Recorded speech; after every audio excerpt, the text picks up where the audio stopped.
Welcome to the She's So Bossy podcast with Jaci Russo and Melissa both, where the 1.9% of women who built million-dollar businesses come to share their story. Melissa, joining us today is Nancy Marshall. And, to listen to her talk about taking over third generation family business and the challenges she's had to go through as the world has changed in the past 20 something years and as her leadership style has evolved. These are the kinds of lessons that I think we started this podcast for. Yeah. And I love her vulnerability, the way that she talks about learning from her father and what she kind of learned the hard way of doing versus being the facilitator and being the top of a company, but trying not to be the lid.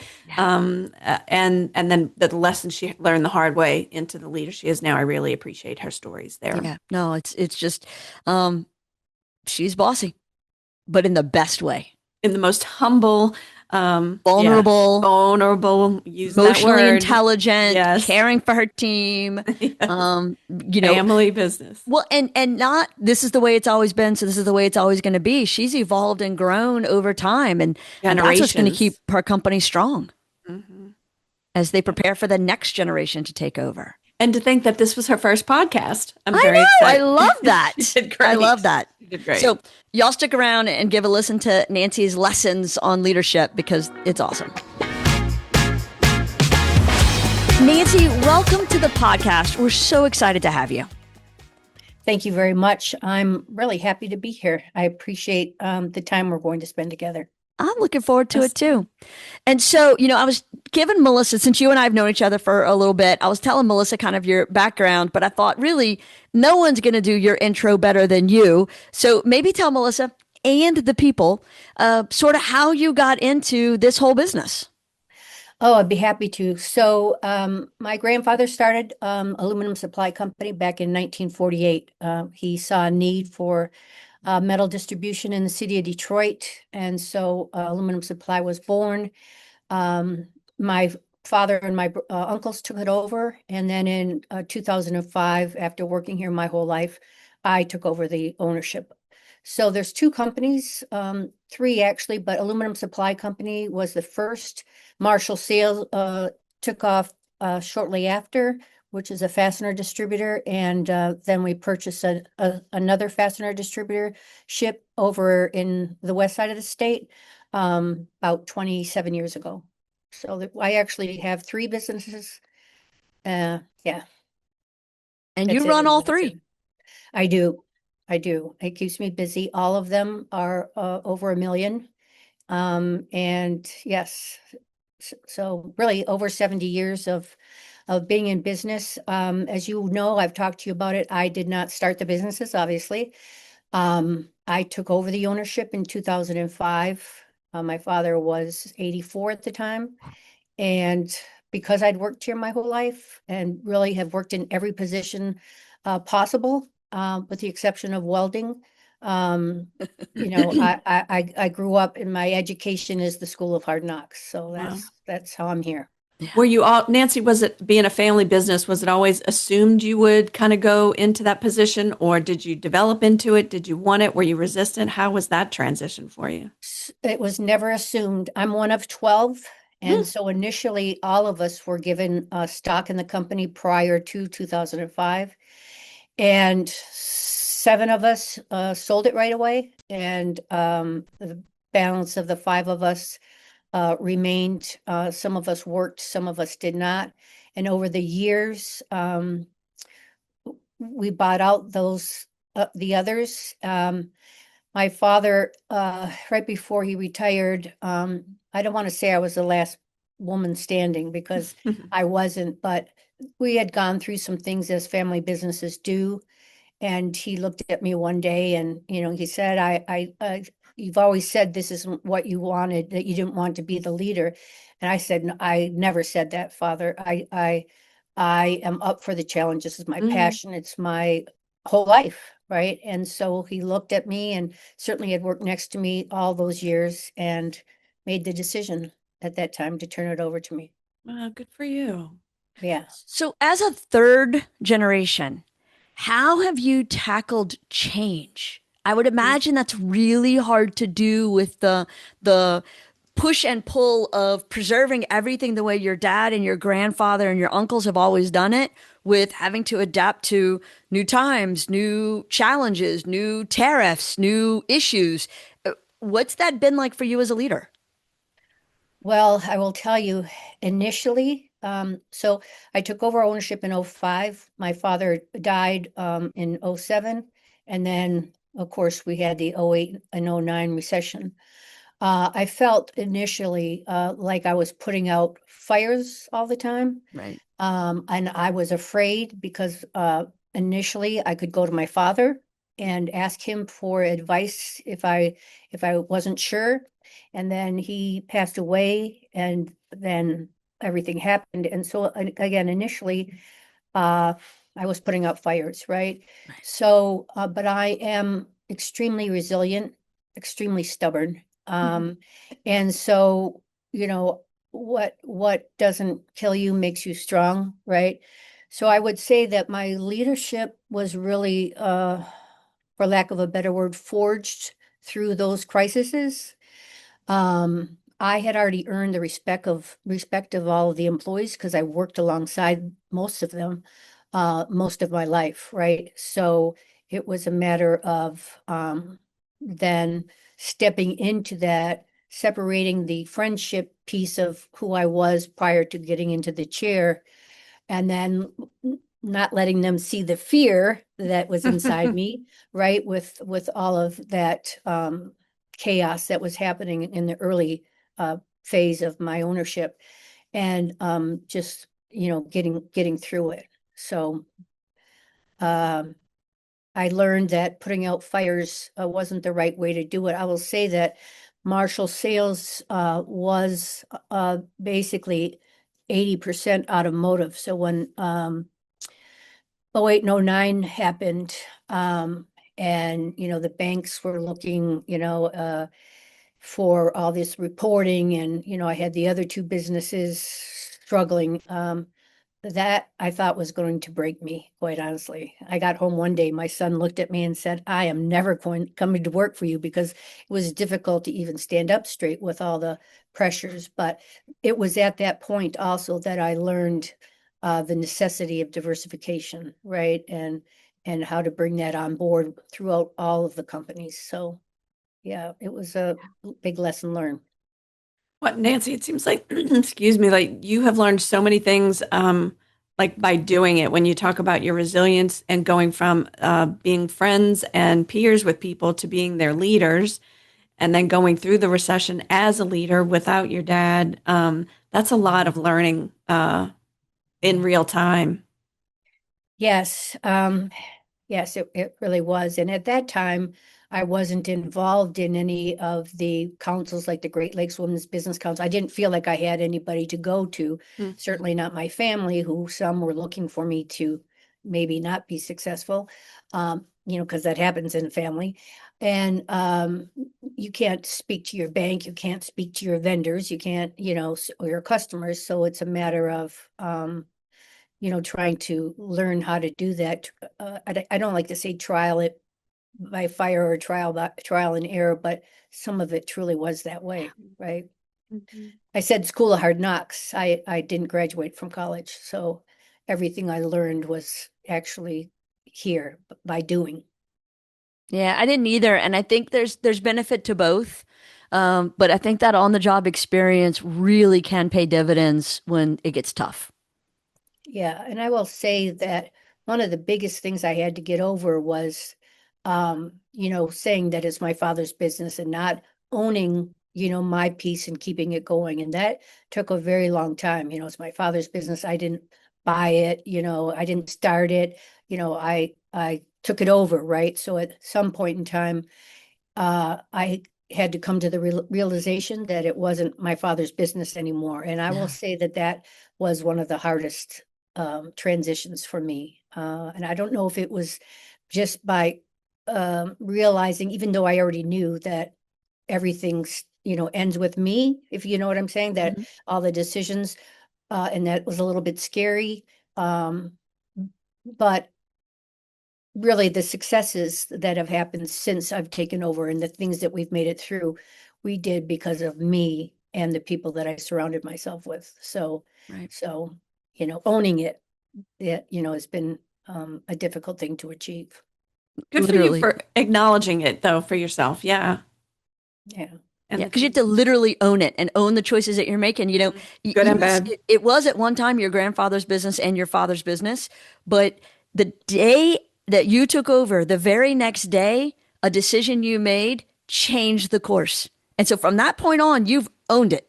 Yes, yes, that's very true. And again, yeah, it's taken yeah. So I'm here, I own it, and really that's been another leadership lesson because then owning your decisions, right, whether they're bad or good, and not making excuses for any of that, right? So it's really earned me the respect of not just my employees, but all my relationships, including that with the bank, which back in those days, was a scary thing, right, with the numbers.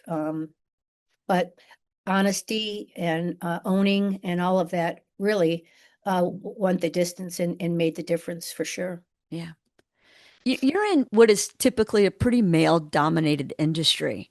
How much of that has been a challenge? And have you seen it change in the 20 years that you've been doing this?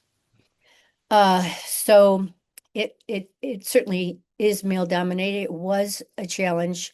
I went along with my father a lot of the times on sales calls up on roofs, with the contractors, in meetings where they literally told me to shut up, and they would, look to my father because I'm just the kid, right?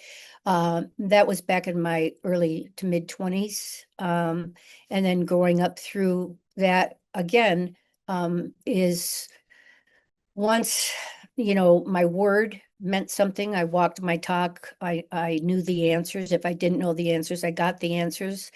And little by little, I gained the respect and, delivered, right? I delivered on my promises. I delivered on my commitments. And that made that made all the difference, right?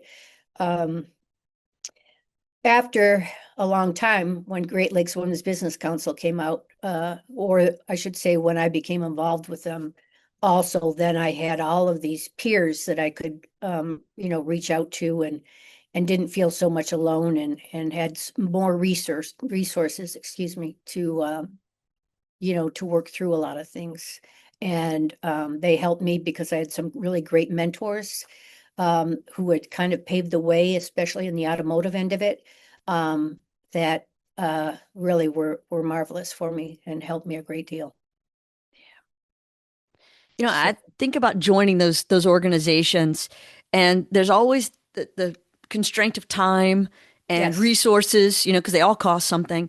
And so, as you have looked around at the different things that you're a part of, do you find that you've had to almost prioritize the ones that are going to support you because of your industry or gender or geographical location? And how do you balance which ones are the right ones for you? Because I mean, I'm sure y'all get the same slew of emails every day inviting me to join another support organization in different ways. So how have you chosen the ones that you felt would be the most supportive for you? Well, you're right about having to pick and choose. Initially, I tried to be at everything. I joined everything that I thought would benefit me. I was a single mom, and so all of that also took me away from my kids, and so it made me feel, guilty, but I also felt the pressure to network and to be involved. But a lot of them I didn't get anything from, right? And I'm not somebody that just expects something to be handed to me because I attend a meeting. But I had to dissolve myself or disassociate myself with quite a few of the associations that were only taking my money and weren't really providing me any of the resources. Um, Great Lakes Women's Business Council has been amazing. Edward Lowe Foundation has been amazing. Michigan Economic Growth has been a good partner, as well as the Detroit Economic Growth. They've been amazing more recently. So they're the ones that I focus on, and some of the trade associations where my customers are at, obviously, too many to mention there, but those are where I focus my attention and time, because I get, not only can I contribute, but I also receive. So it's an equal partnership. Right. What do you attribute the way that you've developed as a leader? What do you feel like is your leadership style and what you learned to be the leader that you are today? So I guess my leadership style has changed. And there was a time when I was the lid because I was doing things the way I thought my father would want me to do it and the way it's always been done. Um, and really was stifling the growth. It took me a little while to realize that, like nobody could do it as good as I could do it, kind of thing, because my father showed me. Um, then I transferred over to, built a team and became more honest, I think, and real about my capabilities and reaching out where I needed help. That's Managing huge. some of the areas, I guess, letting people know that I was vulnerable, and that made a great difference. Um, and then really making sure that I wasn't the lid anymore. I have a leadership team. I have we do the EOS here. That's just been amazing in developing my leadership team, where I'm listening to more than just myself. And yeah, it's been amazing. It's been an amazing transition, and I'm 62. I'd like to say, that I should have learned this back when I was 32. But We were yeah, too busy having it all together then. But you said my favorite word that nobody likes to talk about in business, and that's vulnerability. To share that we don't know it all, and that I think does become wisdom. That amen. when you can see, I don't know this part, so let me go get the other information, or I'll go find it out, or we ask the people around us. So that's huge. Thank you very much for sharing Yeah, that. because I grew up largely in the sales end of the business. I mean, after I worked through the warehouse and the purchasing and the receivables and the payables, and I graduated to sales, well, that's my jam. So, but the thing that I never really got excited or interested in was the financial end, right? And having to be able Mhm. to do all of that, which is, or ugh. And Yes, so amen. that's Amen Agreed. to that, Nancy. Thank you. Yeah. so that's something that I've had to learn and surround myself with people, and HR too is but right, having the team of people that can help you and know that and have a passion for that has been really a great lesson, Yeah. and yeah, has helped me greatly. What has been your process for replicating yourself? So you don't have a natural affinity for the financial side, so you're going to hire somebody to handle that. And HR isn't really your background, so you're going to hire somebody to handle that. As you go through each of the different roles in the company that either you don't have time to do or a natural affinity or talent for, and you're going to hire people and you continue to kind of elevate yourself into just, and I say just being the CEO, but I mean not the CEO and other things. What's been your process for that over the past 20 years? Have you done it? Have you gotten yourself out of every day-to-day job, or are you still wearing a lot of hats? So I had the HR and the finance piece taken care of. The next thing I had to take care of was operations, Mm-hmm. day to day. And it's not that I'm not involved in them, but I don't get involved in the minutia piece. Mm-hmm. And, I shouldn't say minutia, but I'm at a different level now. So I have a really outstanding operations person. I've had that for a few years. So that's really gotten me out of working in and more focused on working on. And so that was huge. That was really huge for me. Yeah. And so now my focus really, although I still handle some of the, larger accounts that my relationship has been over 30 years with, I am now really free to just focus on the future and where we're going. Yeah. What is the next? I'm sorry to cut you off, Jackie. You had I was asking the exact same thing. Go ahead. what? I thought that what is the next? Yep. Where we're going. So you kind of gave us a little easy segue there of what is future looking like for you guys and for Well, you. yeah, well, so a couple things, less automotive. So we've diversified quite a bit. We're also now, we operated the three companies independently. Now we share the strengths and cross-sell, right? So that's opened up a lot more business for each company. You would think that that would have been common sense from the very beginning, but each company operated as a separate entity because legally they are, but we didn't share customer information. We didn't share any of that. And now the left knows what the right is doing. We have the same people doing all the credit apps and the accounts receivable, and the salespeople have access to that information so that we can grow accounts with different product lines as they fit, joint sales calls, right? So when I say less automotive, I want to say more selective automotive, because we do have some really great partners and great mentors in some of the tier two automotive that have been great partners even through the recession. So I'm not walking away from that, but we do have a lot of new opportunity and energy and more opportunity in really city and municipal. And we're also working, we have our SAM certification, and we're working towards government. So a lot of irons in the fire, but a focused iron in the fire, not the shotgun, right? So because I did the shotgun and it didn't work, the shotgun approach to Like these try things. everything. Yes, Mhm. yes. I also at one point in time thought that my goal would be to double the size of the business, and I did that, but the margins were so low. You're doing all this business, but in order to get these contracts, you're accepting a lower margin. And it was so stressful it was great to say, oh my God, I've reached this level.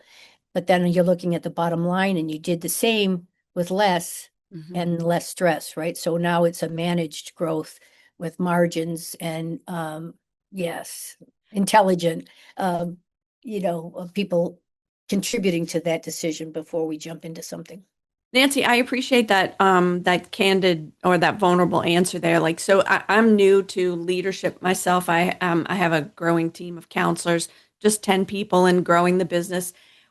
What advice would you either give someone like me or someone developing their own business to not do that? What you just said, you had a lofty goal and it's a good one to double the size of the company.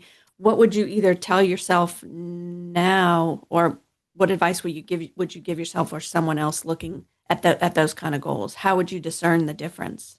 Uh, um, Is that a loaded question, a loaded answer? yes. Uh, So, I also think I have ADD, so my mind is racing all over the place.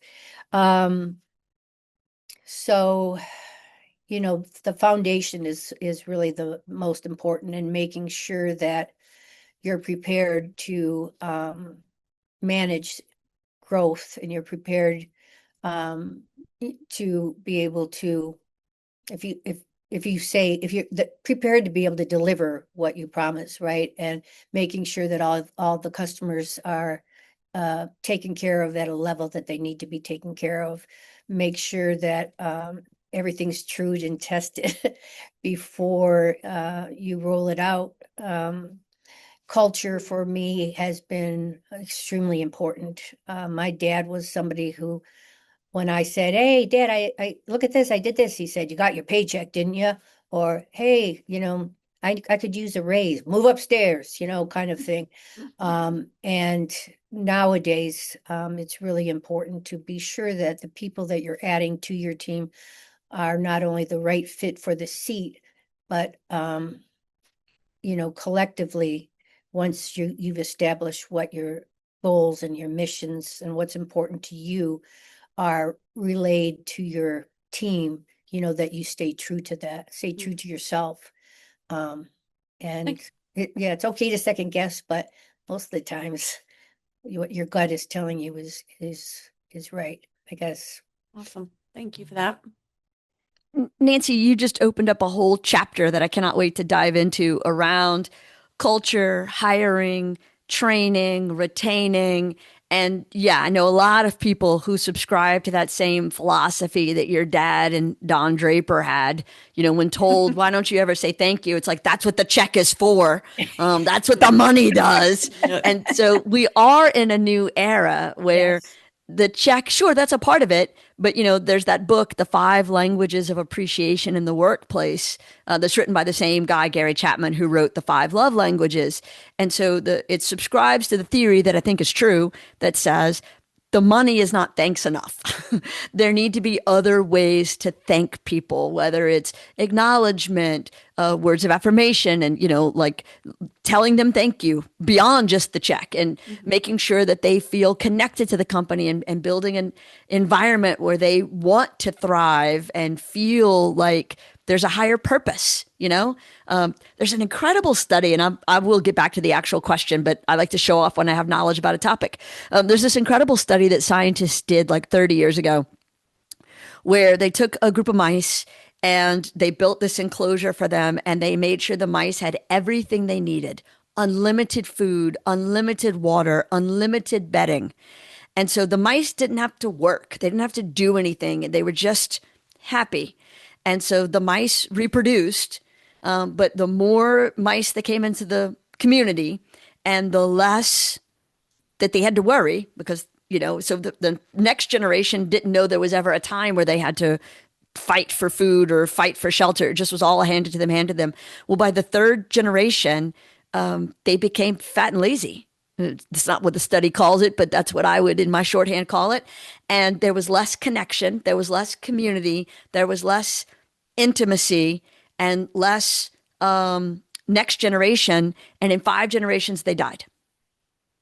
And so they thought, surely this is a fluke. They ran the experiment 30 times, and every time 5 generations, and they died. And so that whole point was to get back to the building of a culture and people needing purpose. Yes. If you don't have purpose, then there's no, the human, all species, we need to have purpose to feel connected, and to build communities, and to do all these things. And Melissa can probably do a much better job of the psychology of all that. I think you did a great job. Okay, thanks. But so Nancy, the big long ass point of getting back to the question is, how do you do that? How do you in your company ensure you're hiring people that are in the right attitude, the right personality, the right seat, and that they feel acknowledged and connected to the purpose of what y'all are doing? So I do believe that study is accurate.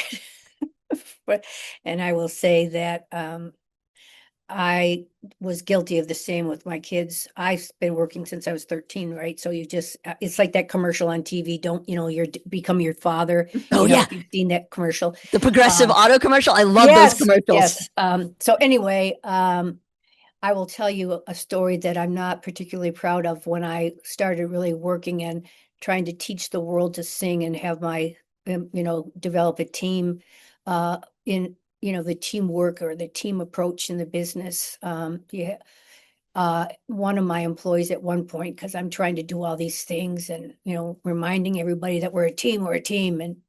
And one of who was my friend first and then an employee, and he's still here today, but he said to me, the flogging will continue till morale improves, right? Yes. It's like I'm beating this culture into them, right? Right. Again, a lesson learned, right? I did it the wrong way first, and then learned later, because I have no experience with it, right?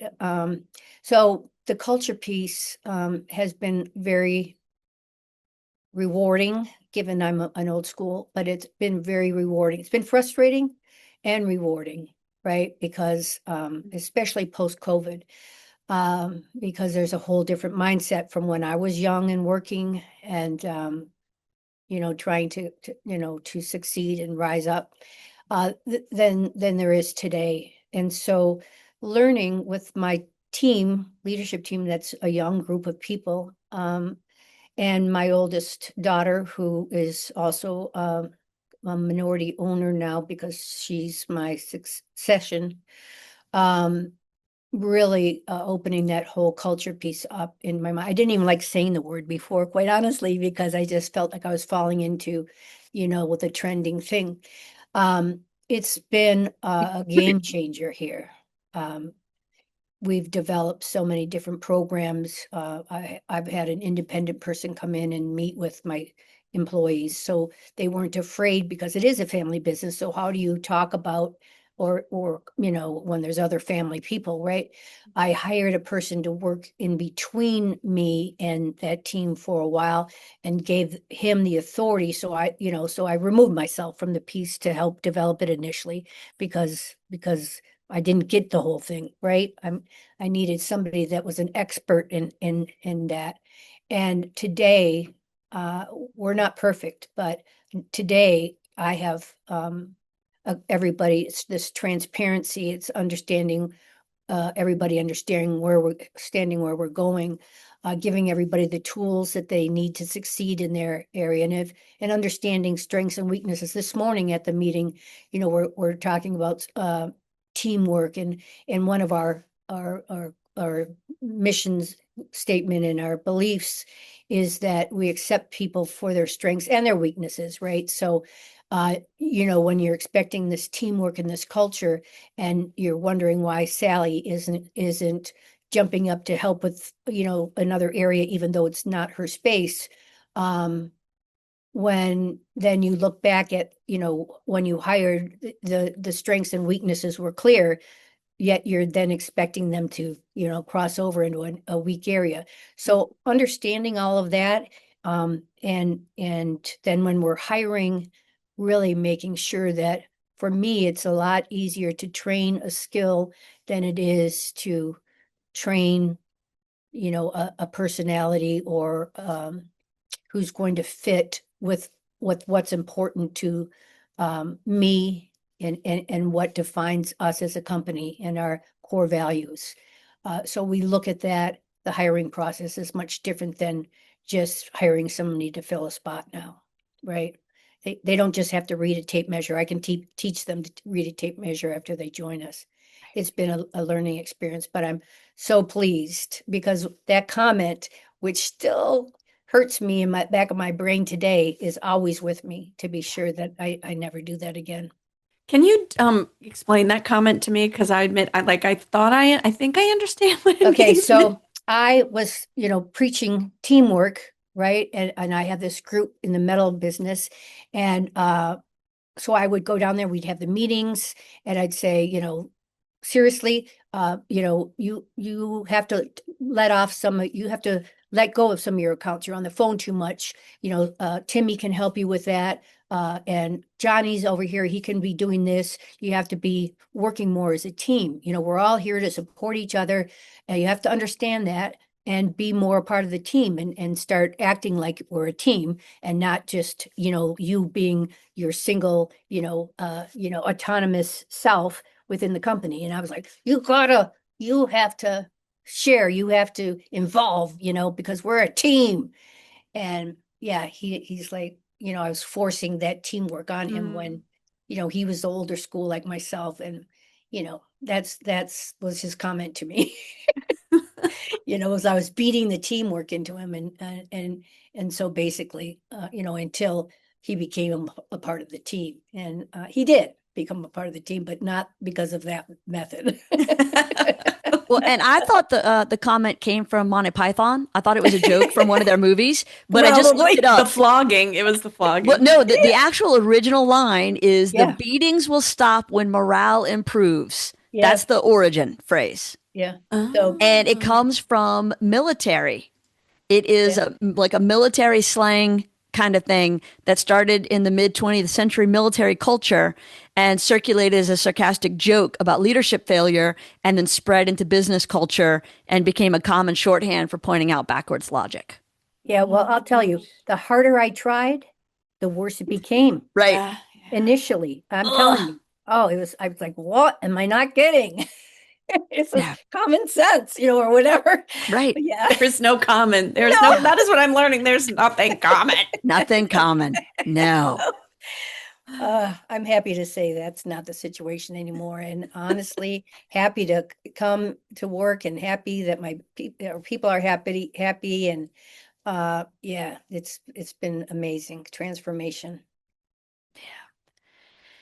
As you think about the work that you have done to build your culture, to find the right people, are there certain steps that you would recommend to other female entrepreneurs who are facing those same challenges? Do you feel like there's kind of a formula you've figured out? Is it about your job descriptions? It is about your peer interviews? Like, what were the little things that you adapted in your process to start to build out that hire for character, train for skills kind of approach? Definitely the hiring with peers participation has been the biggest thing for me, involving the people that will be working with to on the interview process, right? So they can ask their questions, and that's been huge. That was totally a game changer with the interview process. Before I did it, or the HR person would do it, and nobody had any involvement, and we weren't involving management from the other companies, and that yet I'm expecting them to support each other. So we have a holding company that sits over the three, really, so we can consolidate the paychecks and payables and all of that sort of thing.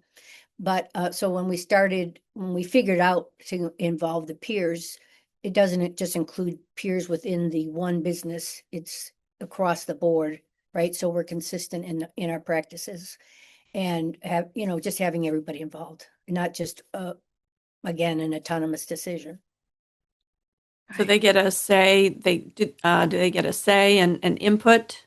Yes, almost definitely. I mean, I do get the final. I mean, if they chew with their mouth open, I'm not going to hire them, but that's a deal breaker. You got to have criteria, and I appreciate that you know yours. Or talk with food in their mouth. Right. Other than that, no, on a serious note, certainly they all do get a vote, and then it goes to the leadership team, right? So I don't make the final decision. I do, but I mean, I collectively, so the team's got to approve before I make It that. gets you. That's great. Yeah. Yeah. Absolutely. And so, you said that your oldest daughter is in line for the succession. What will you do differently to help her assume that role that you wished had been done for you when you assumed it? Well, I wouldn't throw her right into the fire. Okay. No, so she worked for me as our controller for many years.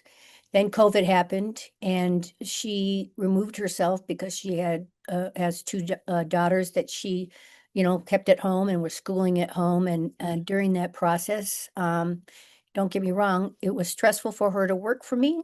Again, because again, I just assumed the way my father assumed, right, that she would just step up and do everything without really having to be told. And so she removed herself because of COVID, but then didn't come back. And she got into the real estate business. Her husband also works for me, and it has risen up through the ranks, and is now my operations person. She is very active in a consulting piece with me now. We've worked through a lot of things as that whole culture thing and my leadership process. Again, it's awful when your child is one of your teachers, but it's helped my whole way of thinking. right? I'm a survivor, and again, one of 12, right? So that plays into it as well. So she's aware of most everything because she also worked with the HR, and she's excited about the direction and works with her husband as well on those things. So I'm really comfortable with where she's at now, and she's still teaching me. I'll probably hear from her after she hears this. Yeah, she's wonderful. So we're about to get you in trouble. No, it's great working with family. Yeah. Yes, well, I confess that it was stressful for her because I was not a great leader at the time, and and I've grown a lot since then, and she would tell you the same. Yeah. So, Yeah. yeah. So, Nancy, what's your morning routine like? What do you do when you get up? How early do you come into the office? What's your preparation to have a great day? So I get up and make sure I have time for quiet and coffee. I'm a LinkedIn person, so I'm checking all that out, checking my emails. I'm a person of faith, so I have a bit of that going on in the morning. And I'm old, so I like to, and my eyes aren't so great for night driving or morning darkness driving. So I like to be sure that I have a clear, some sunlight for my travel in. Um, but that's kind of funny, but it's kind of true. Um, and then I will tell you now, I'm just so excited to come in because of all of the great strides we've made, not just I've made, but the leadership team and not feeling like I have all the load and starting to feel like I, can take a vacation. My live-in partner, he's been retired for many, many years, and I would like to be able to enjoy time away. And I'm at that point now where I can because my leadership team is absolutely amazing. And my daughter also is a signer, and and on the bank, and so she helps with the finance piece still. So yeah, it's great. It's great. Are we in the lightning round, Jackie? I think we are. Oh Okay, my you want- God, I made notes for the lightning round, but I don't have my glasses. That's So okay. You're doing it's such a it's good job so worthless. far. You just get to talk about yourself. Right. You know these answers. Okay, Nancy, what was your first job ever? Oh, And not just in this company, but ever. well, I worked at a daycare, Oh, and I was also a tick, but that was my first job. Daycare? Yeah. Yeah. Okay. I mean, because we're not going to include babysitting. no. So yeah, I worked at a daycare, Okay. and yep. Probably a skill that has set you up well for the team you currently manage. Yeah, because it was like handling children. Exactly. They're all great, though. Moving on. What is your biggest business splurge that you don't regret? Like buying a jet or. I don't know if I've made that yet. Well, it's only been I 20 years. am, You've got time. yeah, yeah. My biggest splurge is going to be going on your next cruise. Yeah. The Women's Summit at Sea Yeah, coming in that's it. September. That's it. That's going to be my biggest splurge. That's a good one. Yeah. That is a good one. What Yeah. is the last thing that made you feel powerful? Oh, um, I guess securing so there securing new financing without all of that personal guarantee crap that they Mm. try to push down on, I think, women, mostly Mhm. owners and leaders, negotiating that piece so that I didn't have to sign my home and everything away, made me feel very accomplished and very powerful, that I wasn't intimidated. And yeah, it made me feel strong. Good for you. That is awesome. What is your go-to pump-up song? Like when you're having a day and you need to really get your head on right, what do you listen to? Bill Willer's Lovely Day. I like that. That's a That's good one. my jam. I do love that.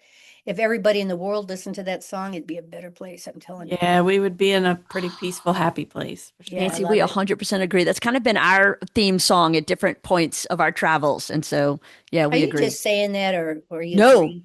no, legit. And I'll tell you the very first time that I realized it was a theme song that Melissa and I have collaboratively, we were traveling with our husbands and we were in the middle of some body of water near St. Thomas, St. John, down in the Virgin Islands. And it was literally a perfect day. It was Mhm. gorgeous and sunny, and the water was just right. And we had this awesome boat captain, and it was just the four of us and him.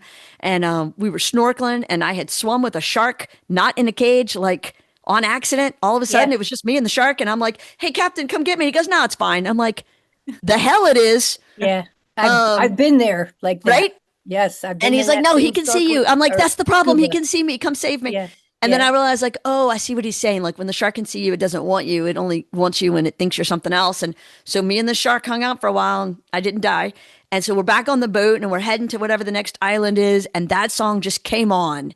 And it really was a lovely day. Mhm. yes, yes. And so, Um, yeah, it's yeah. like that song has become kind of a theme at different points in our travels. And so That's I a would have good picked one. it from my go to song too. So that's why I'm like on the floor. On the I want to floor. add something too that my son had said to me, and also I learned along the way is that you know, it's that old saying, God grant me the, serenity to accept the things, uh, that whole saying. And some things are out of your control. And I used to, like my son, for example, what had to be to his high school graduation an hour early, and I was loading my mother in a wheelchair so she could come and be a part of it. I gave my son the iPad so he had the directions, ways so he could get there and everything. And pouring rain out, I'm loading my mom in the car, and I get a call from him, and he's totally lost, and he's so far lost that he's not going to make the graduation, and I'm so upset, because about all this stuff, and there's nothing I can. And he said, Mom, all of this ranting and screaming or whatever, worrying is not going to change a thing. I'm not going to be there, right? And so I think that that was really a big lesson for me. Although I will tell you, I did hang an empty frame next to his sister's graduation pictures for a little while after that. But as I've moved up forward in life, I go back to that because all of the worry in my life, especially when it came to work here and leadership and ownership, the bulk of that worry never came to fruition. Mhm. And really, it just makes you sick. I'm a double cancer survivor. I think that, a lot of that worry for nothing causes you to be sick when you internalize it. And so, yeah, that's another thing that starting your company that don't worry, don't spend your time worrying for stuff that probably is never even going to happen. Nancy, I wish we would have talked before I sent some text this morning. This morning.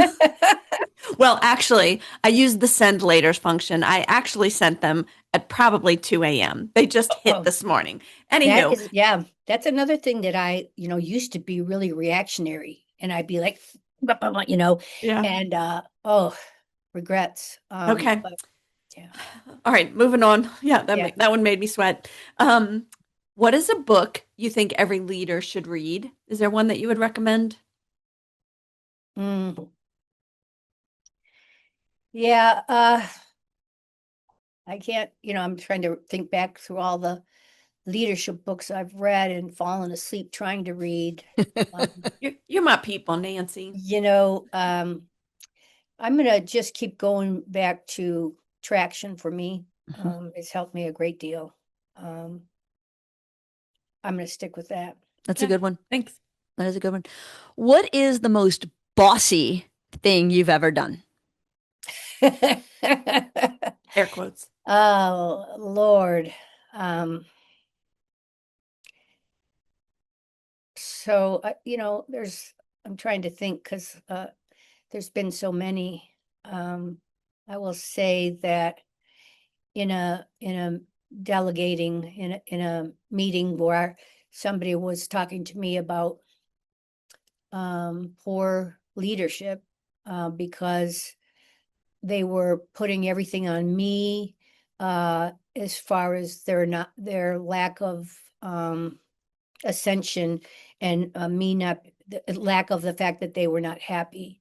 And they came into my office not owning any of their own part of it, was a difficult conversation. And because it also was family, I trying to change that and not get emotional about it, but just laying it out, right? And this is the way it is. And I never like to say, do you know who you're talking to, or do you know what seat I'm sitting in?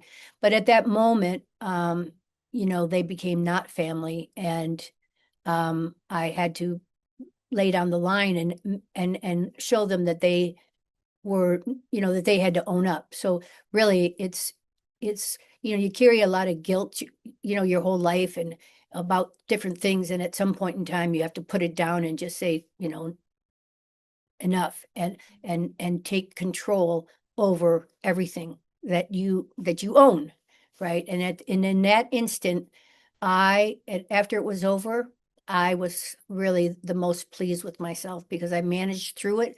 I stayed as the owner, as the boss, and not as the relative.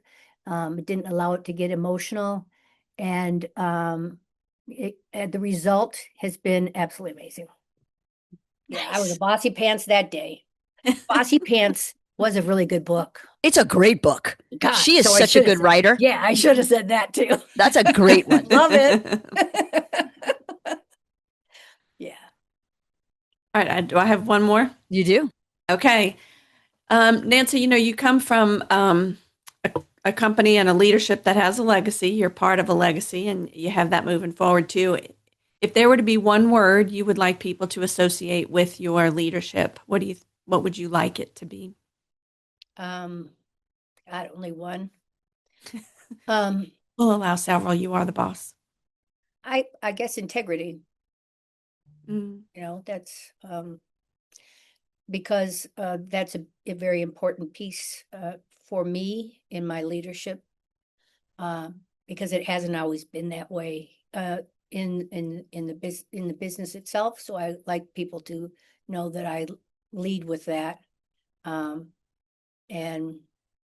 I feel good at the night. When I go home at night, my mind is clear, my heart and soul is clear. So, yeah, that would be it for me. Wonderful. Integrity. That's a great answer. Yep. There's nowhere to go after that. That was perfect. I didn't even ask chat for that answer. No, see, I knew you'd know the answers to these questions. It's inside you. Yeah, it's inside you. Nancy Marshall, you have done a fantastic job, and I want to thank you for lending us your time and your wisdom and your experience. This is everything I hoped it would be and more. So thank you. Thank you very much.